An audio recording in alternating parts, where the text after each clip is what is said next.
Very good morning to all, very good afternoon, very good evening, and very good night.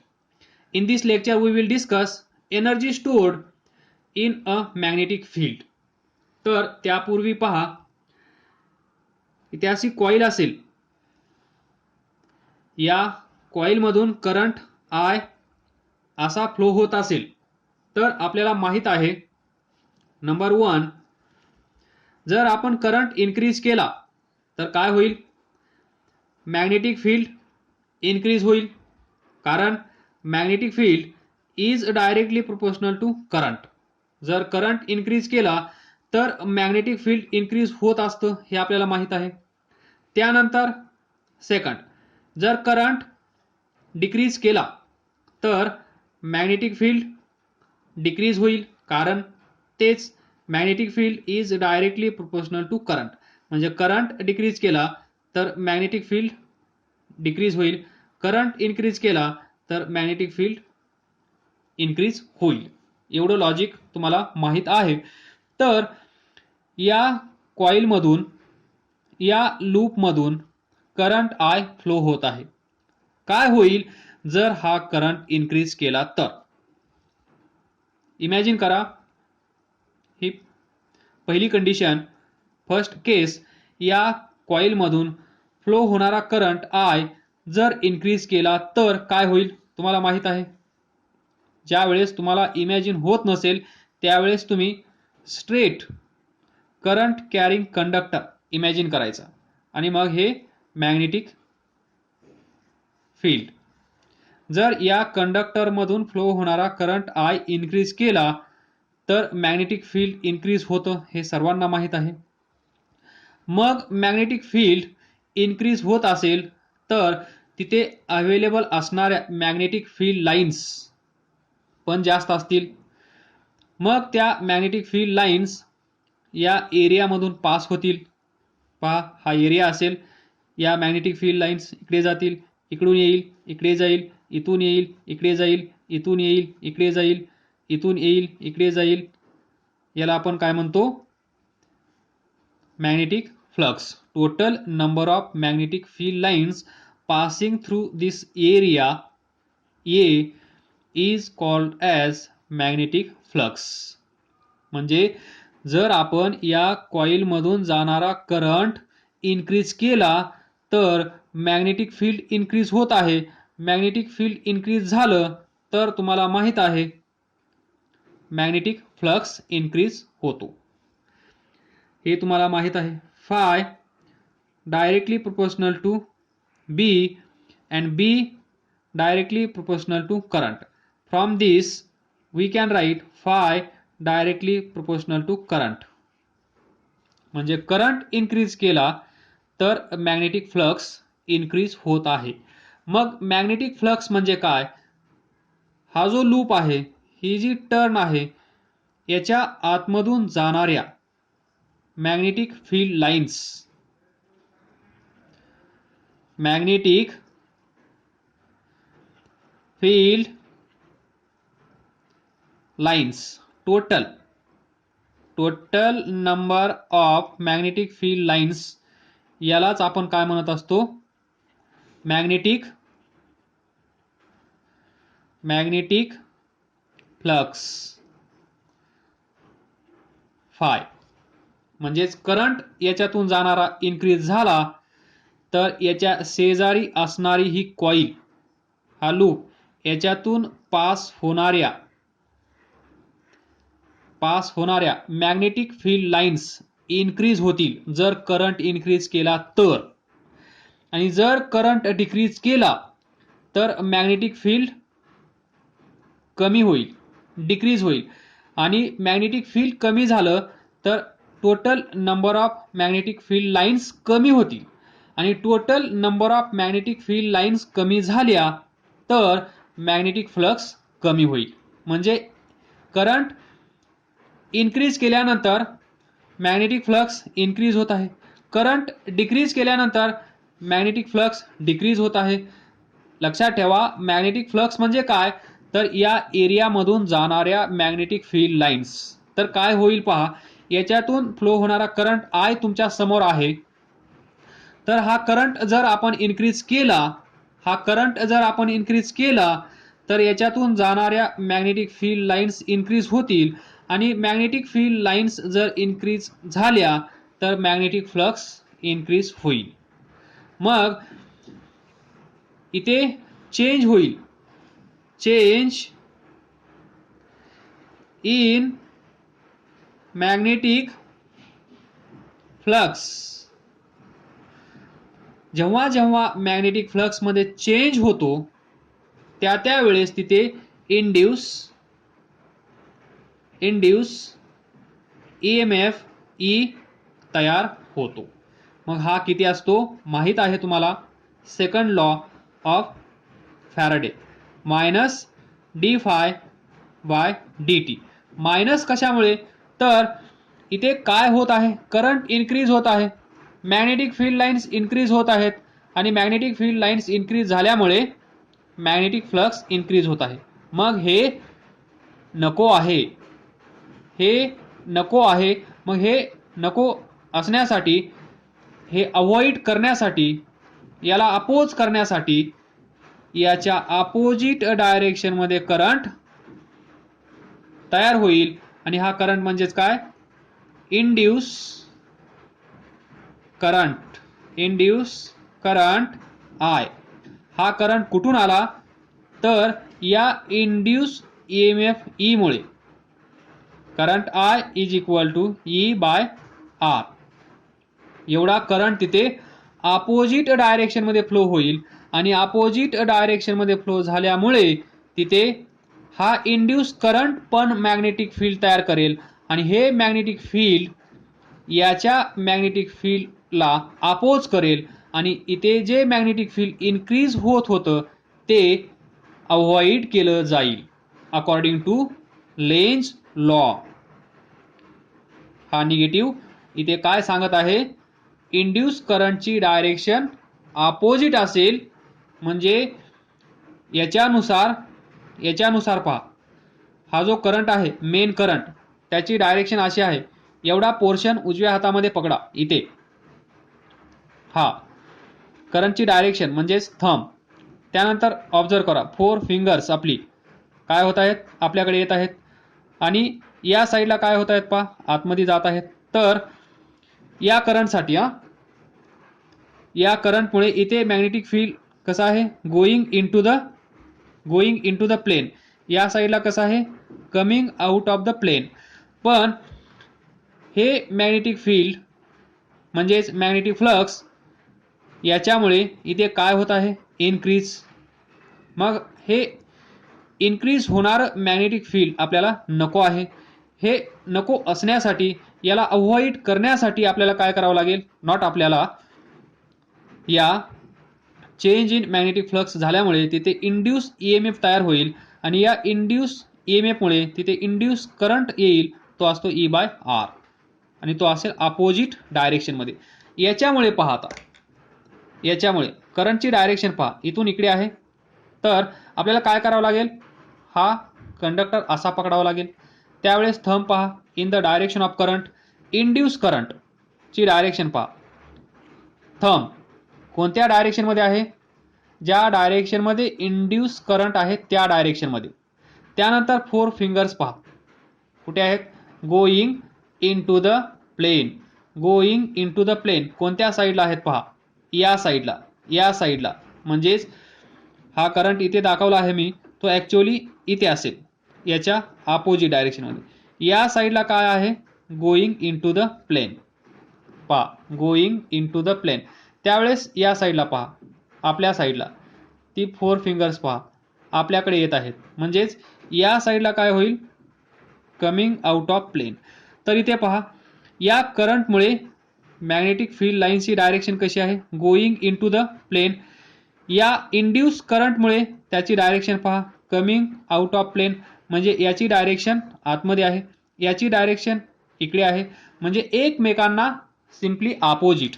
आणि एकमेकांना simply opposite या magnetic field lines असतील तर net magnetic field lines काय होतील, कमी होतील, सर्वांना माहित आहे. म्हणजेच जे मॅग्नेटिक फील्ड इथे इन्क्रीज होत होतं ते या इंड्यूस करंटमुळे काय झालं, डिक्रीज. परत डिक्रीज होत असेल तर काय होईल, अकॉर्डिंग टू लेन्झ लॉ इथे करंट कसा तयार होईल, मग ही कॉईल असेल, या डायरेक्शनमध्ये करंट फ्लो होत असेल तर हा करंट जर आपण डिक्रीज केला तर याच्यातून जाणाऱ्या मॅग्नेटिक फील्ड लाईन्स कमी होतील, म्हणजेच मॅग्नेटिक फील्ड कमी होईल. मग मॅग्नेटिक फील्ड इथे कमी होत आहे तर हा चेंज पण आपल्याला नको आहे, म्हणजेच magnetic field line, magnetic field जे डिक्रीज होत आहे ते डिक्रीज होऊ द्यायचं नसेल तर परत इंड्यूस EMF याच्यामध्ये तयार होईल. या इंड्यूस EMFमुळे एवढा करंट फ्लो होईल आणि यावेळेस हा करंट या करंटला सपोर्ट करत असेल, बरोबर, या करंटला सपोर्ट करत असेल. मग याच्यामुळे तयार होणार magnetic field going into the plane, वर आपण पाहिलं. या करंटमुळे, हा करंट कोणता आहे, इंड्यूस करंट, या इंड्यूस करंटमुळे इथे तयार होणारं magnetic field going into the plane, याची डायरेक्शन सेम आहे. जर या दोघांची डायरेक्शन सेम असेल तर मॅग्नेटिक फील्ड काय होईल, इन्क्रीज होईल.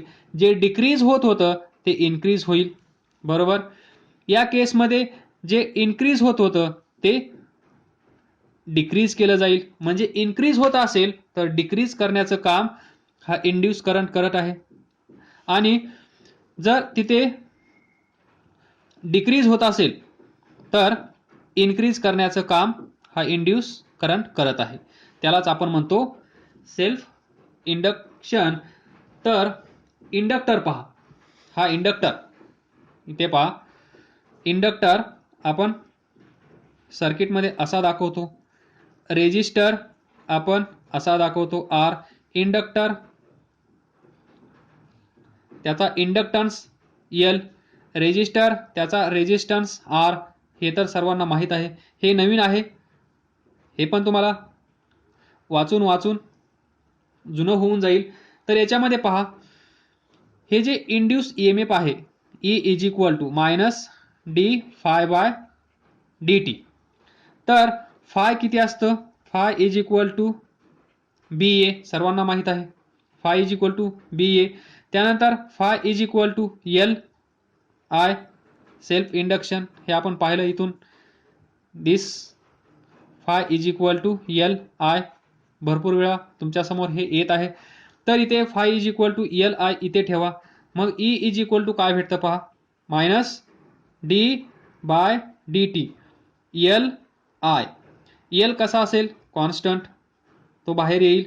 DI बाय dt, कारण करंट चेंज होत आहे इथे, करंट आपण इन्क्रीज करत आहोत, करंट आपण डिक्रीज करत आहोत, म्हणजे व्हेरिएबल इथे कोण आहे, करंट, म्हणून करंटचा डेरिव्हेटिव्ह आपण इथे फाइंड केला, DI by dt. This is E. म्हणजेच सर्किटमध्ये जिथे कुठे तुम्हाला असं दिसत असेल, सर्किटमध्ये जिथे कुठे तुम्हाला अशी कॉईल दिसत असेल तर तो असतो इंडक्टर. काय असतो, इंडक्टर. म्हणजेच हे जे डिस्कशन आपण केलं आहे ते. तर हा इंडक्टर कशासाठी असतो हे पण इथे आपण डिस्कस केलं आहे. करंट इन्क्रीज होत असेल तर त्याच्या अपोजिट डायरेक्शनमध्ये करंट इथे इंड्यूस होईल. त्यानंतर करंट डिक्रीज होत असेल, इथे करंट डिक्रीज होत असेल तर त्याच्याच डायरेक्शनमध्ये इंड्यूस करंट तिथे तयार होईल, म्हणजे या करंटला कमी होऊ देणार नाही. मग हा जो करंट आहे इंड्यूस करंट, तो कुठून येत आहे तर ते पण आपण थोडंसं पाहूया. नंबर 1, याच्या अगोदर पण आपण पाहिलं आहे. तर इथे पहा, हा जो इंडक्टर आहे या इंडक्टरचं EMF किती आहे, इंड्यूस EMF किती आहे, minus L DI by dt. एवढं EMF तयार होत आहे, बरोबर. म्हणजेच जर सर्किटमध्ये पहा अशी कॉईल असेल, इथे पॉइंट B असेल, इथे पॉइंट A असेल, याच्यातून करंट I फ्लो होत असेल, जसा इथे आपण दाखवला तोच, आणि इथे करंट जो फ्लो होत आहे तो असं इमॅजिन करा, इथून जाणारा करंट काय होत आहे, I करंट इज इन्क्रीजिंग. हा करंट इन्क्रीज होत आहे, जसं जसं हा करंट इकडे जात आहे, म्हणजे या केसमध्ये करंट काय होत आहे, इन्क्रीज होत आहे. जर करंट इन्क्रीज होत असेल तर हा चेंज नको आहे. मग हा चेंज अवॉइड करण्यासाठी आपल्याला काय करावं लागेल? आपल्याला नाही, हा इंडक्टर काय करेल पहा. हा इंडक्टर खूप गमतीचा आहे. हा इंडक्टर, हा पॉइंट ए, हा पॉइंट बी. तर हा इंडक्टर काय करेल? इथे बॅटरीचं काम करेल. करंट काय होत आहे? इन्क्रीज. म्हणजे ही केस इथे करंट इन्क्रीज झाला होता. मग इथे इंड्यूस करंट अपोजिट डायरेक्शन मध्ये फ्लो झाला आणि हा करंट अपोजिट डायरेक्शन मध्ये फ्लो झाल्यामुळे हा करंट कमी, नेट करंट कमी झाला. तर करंटची डायरेक्शन कशी आहे? हा मेन करंट आय. तर हा थोड्या काळासाठी भूत बनेल. ऍक्च्युअल भूत नाही, म्हणजे हा काय करेल? अपोजिट डायरेक्शन मध्ये करंट इथे सेंड करेल. मग अपोजिट डायरेक्शन मध्ये इथून करंट येत असेल तर इथे काय असेल? बॅटरी असेल, ही छोटीशी बॅटरी. तर ही बॅटरी काय करेल? या डायरेक्शन मध्ये करंट सप्लाय करेल. जो करंट इकडून ओरिजिनल करंट जो येत आहे त्या करंटला हा इंड्यूस करंट काय करेल? अपोज करेल. पहा इथे हा करंट क्लॉकवाईज होता, अँटी क्लॉकवाईज डायरेक्शन मध्ये इंड्यूस करंट इथे प्रोड्यूस झाला.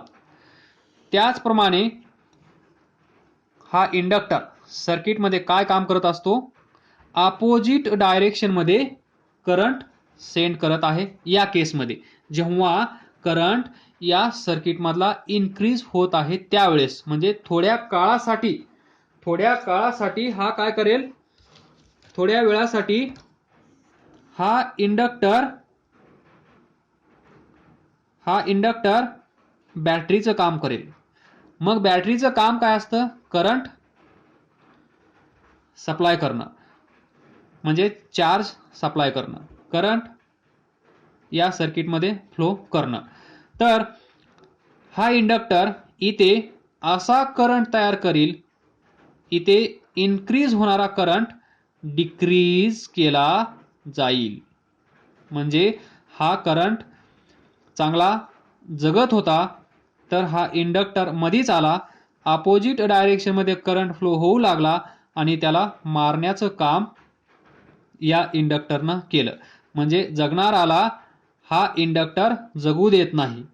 तर आता हा करंट इन्क्रीज होत होता म्हणजेच जगणारा, तर करंट डिक्रीज होत असेल तर तो करंट असेल मरणारा. इथे असेल ए पॉइंट, करंट आय, ही इंडक्टर, ही कॉईल बी, याचा काहीतरी इंडक्टन्स असेल, तुम्हाला माहित आहे एल. तर पॉइंट बी इथे आय करंट काय होत आहे? डिक्रीज. पहा इथे करंट डिक्रीज होत आहे म्हणजे करंट मरत आहे. करंट डिक्रीज होत आहे म्हणजे करंट मरत आहे. तर या इंडक्टरला दया येते. काय येते? दया आल्यानंतर तो काय करतो पहा. हा पॉइंट ए, हा पॉइंट बी. तर इथे हा इंडक्टर असं सोंग घेतो. करंटची डायरेक्शन, मेन करंट या डायरेक्शन मध्ये आहे. हा करंट काय होत आहे? मरत आहे, म्हणजे कमी होत आहे. मग हा इंडक्टर जगणाऱ्याला जगू देत नाही, हा इंडक्टर मरणाऱ्याला मरू देत नाही. मग हा करंट इथे मरत आहे, तर काय करेल? याच डायरेक्शन मध्ये हा इंडक्टर करंट तयार करेल. म्हणजेच काय? तो बॅटरीचं काम करेल. या डायरेक्शन मध्ये हा इंडक्टर करंट तयार करेल. इथे पहा बॅटरी, इथे पहा बॅटरी. बॅटरीचं पॉझिटिव्ह टर्मिनल या साईडला आहे, निगेटिव्ह या साईडला आहे. इथे पहा या साईडला निगेटिव्ह आहे, या साईडला पॉझिटिव्ह आहे. इथून करंट आय बाहेर येईल, याला आपण म्हणत असतो इंड्यूस करंट. कोणता करंट? Induce current. हा करंट कोणता आहे? Induce current. म्हणजे इंड्यूस करंट हा इंडक्टर तयार करत आहे आणि तो इंडक्टर स्वतः काय बनत आहे? कशाची भूमिका पार पाडत आहे? बॅटरीची, करंट सप्लाय करण्यासाठी. मग करंट इन्क्रीज होत असेल तर अपोजिट डायरेक्शनमध्ये करंट सप्लाय करेल. करंट डिक्रीज होत असेल तर त्याच डायरेक्शनमध्ये करंट सप्लाय केला जाईल आणि मरत असलेला करंट परत जिवंत केला जाईल. म्हणजेच करंट आय इन्क्रीज केला जाईल. यालाच आपण म्हणतो इंडक्शन, इंडक्टन्स, सेल्फ इंडक्टन्स. आलं लक्षात? म्हणजेच आपण काय म्हणू शकतो? Number 1, or we can say that changing magnetic flux in coil causes an induced EMF. Induce EMF E तयार होत आहे. कशामुळे? चेंजिंग मॅग्नेटिक फ्लक्स मध्ये चेंज झाल्यामुळे. नंबर 2, दिस induce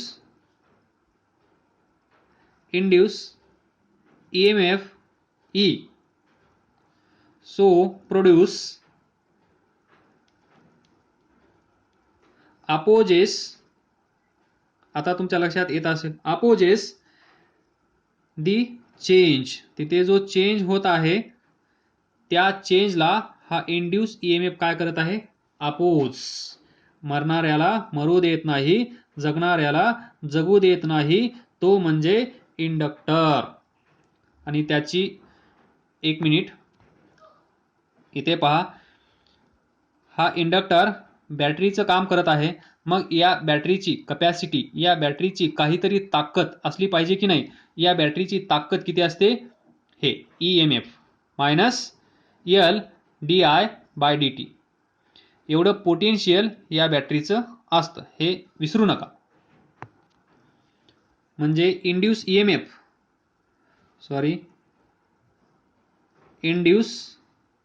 EMF, त्यामुळे तिथे तयार होत आहे इंड्यूस करंट, बरोबर.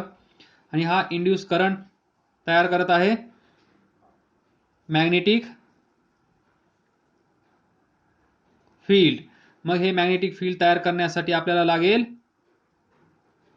एनर्जी, बरोबर.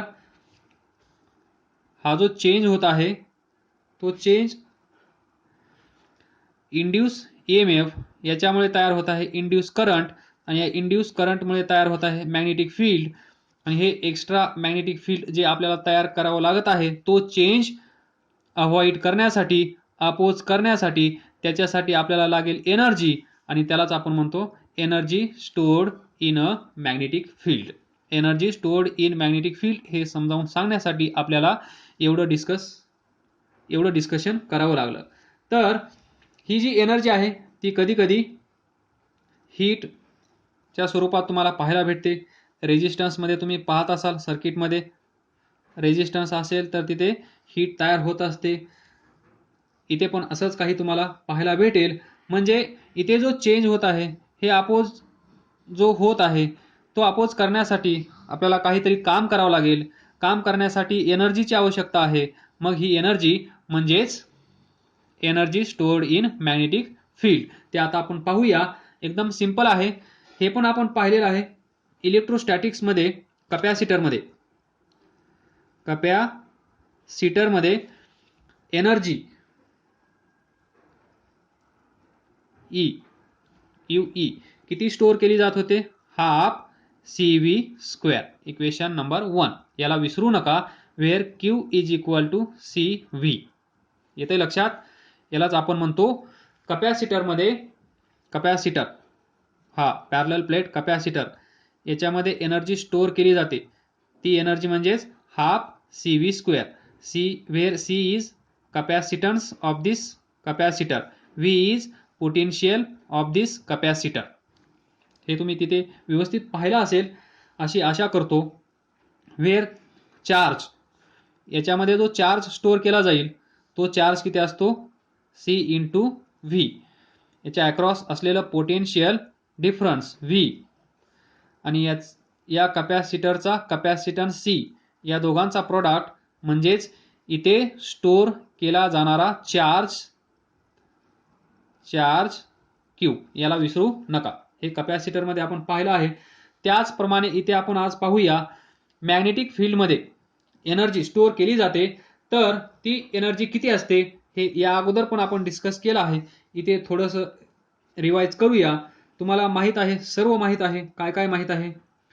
Now we can estimate the energy spent. इथे जी एनर्जी आपल्याला लागणार आहे, हे डायग्राम पहा, जी एनर्जी लागणार आहे ती एनर्जी आपण प्रोव्हाइड करणार, म्हणजेच काहीतरी काम करणार. कशासाठी? To build up a current I in the circuit having inductance L. बरोबर. या कॉइलमध्ये एकदा आपण या डायरेक्शनमध्ये करंट फ्लो केला, त्यानंतर याच्या अपोजिट डायरेक्शनमध्ये इंड्यूस करंट तयार झाला, एकदा सपोर्टिव्ह एकदा अपोजिंग नेचरचा. तर हे असं घडत आहे.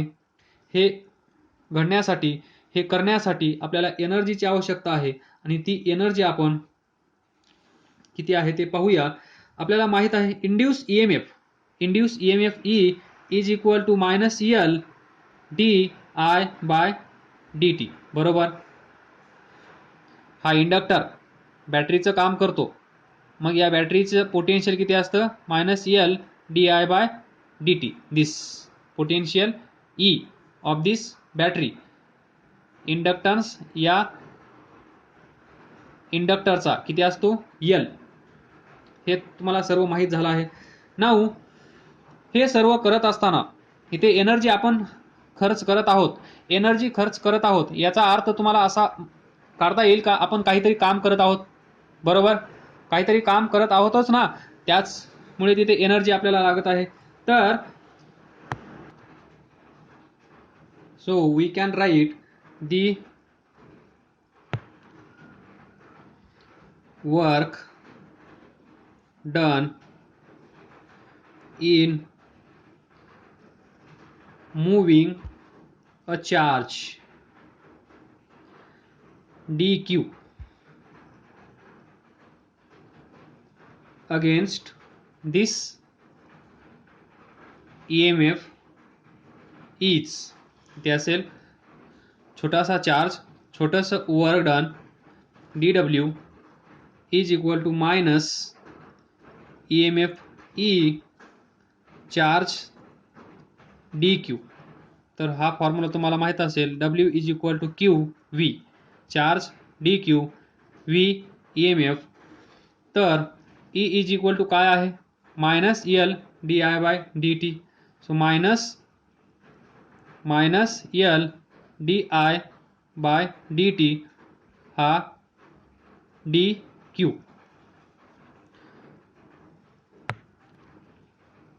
त्यानंतर हे पण तुम्हाला माहित आहे, Q is equal to I T, current charge per unit time. यालाच आपण असं लिहू शकतो, चार्ज डी क्यू हा I D I D T. तर असं करा, इथे पहा, आय इथे लिहितो, I is equal to Q by T, हे तुम्हाला माहित आहे.